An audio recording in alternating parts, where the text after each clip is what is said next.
I didn't find out because he told me. I found out because I saw them together.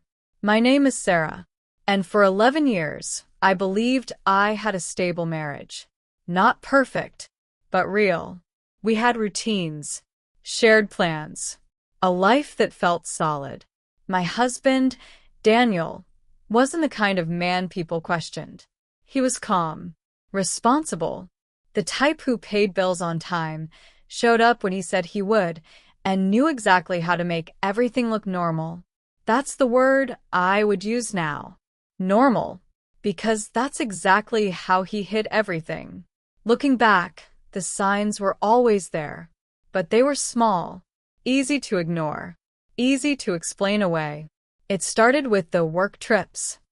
At first, once a month, then twice, then almost every week. New clients, he would say, expanding the business. And I believed him, because I had no reason not to. He never gave me one. But then the pattern changed. He became harder to reach. Calls went unanswered. Messages came hours later. Short, cold, like he was distracted, like I wasn't the priority anymore. At the same time, something else shifted. The way he acted when he was home. He was present but not really there. Smiling at his phone, locking it when I walked into the room, taking it with him everywhere, even to the bathroom. I noticed. Of course I noticed. But I told myself it was stress. Work. Something temporary. Because the alternative was something I wasn't ready to face. Then came the moment I couldn't ignore. It was a Saturday.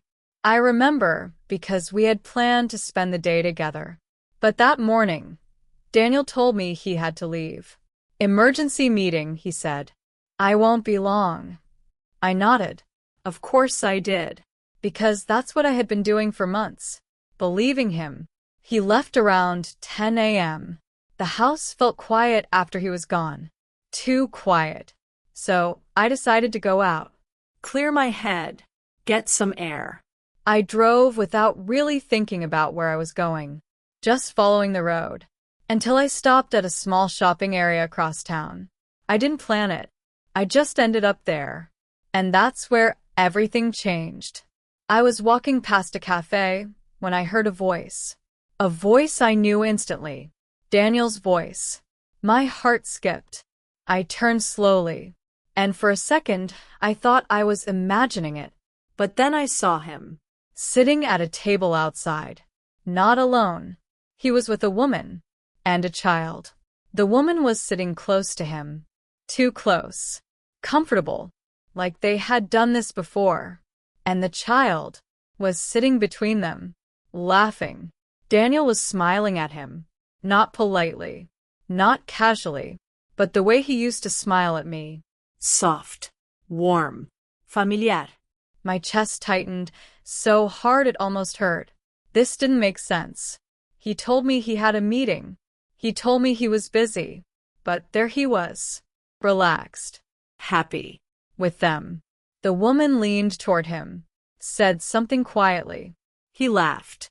Then reached out and gently touched the child's shoulder.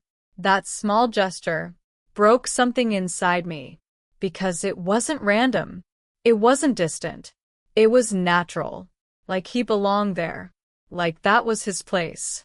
I stood there, frozen, watching them, trying to understand what I was seeing, trying to find any explanation that made sense. But there wasn't one. Because deep down, I already knew. I wasn't just looking at my husband with another woman.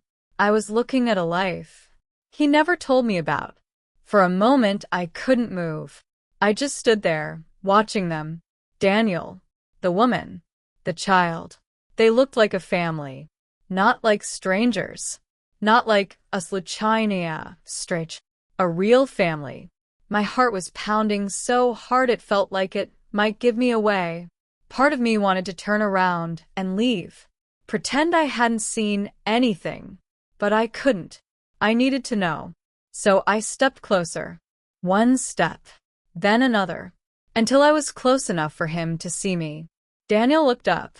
And the moment his eyes met mine, everything changed. His smile disappeared instantly. Shock, fear, guilt.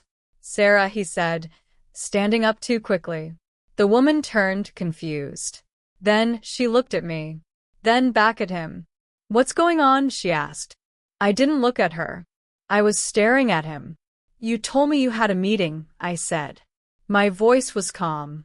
But inside, everything was collapsing. Daniel didn't answer. He just stood there, frozen. Explain, I said. The woman frowned. Daniel? He closed his eyes for a second, then looked at me again. I was going to tell you, he said quietly. Those words hit harder than anything else. Tell me what? I asked. He hesitated, then said it. They're my family. Silence. Everything went silent. I felt like the ground disappeared under my feet. How long? I asked. For years, he said. For years. For years of lies. For years of another life. For years of raising a child. While being married to me. I let out a breath. Slow. Empty. And you? I finally said, looking at the woman. Do you know about me? She stared at me, then slowly shook her head. I thought I was the only one, she said. That made it worse. So much worse. 2 lives. 2 women. 2 completely separate worlds. Built on the same lie. For a moment, none of us spoke. The child looked between us, confused. Too young to understand what was happening. And that's when something inside me shifted.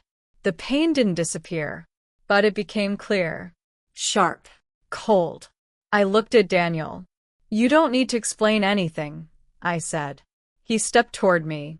Sarah, please. No. I shook my head. You made your choices already. I turned to the woman. I'm sorry, I said quietly, because she was just as much a victim as I was. Then I looked back at him one last time. I hope it was worth it. And I turned around. I walked away. Not because it didn't hurt, but because I finally understood something. Some people don't just lie once. They build entire lives out of lies. And once you see that truth, there's nothing left to fix.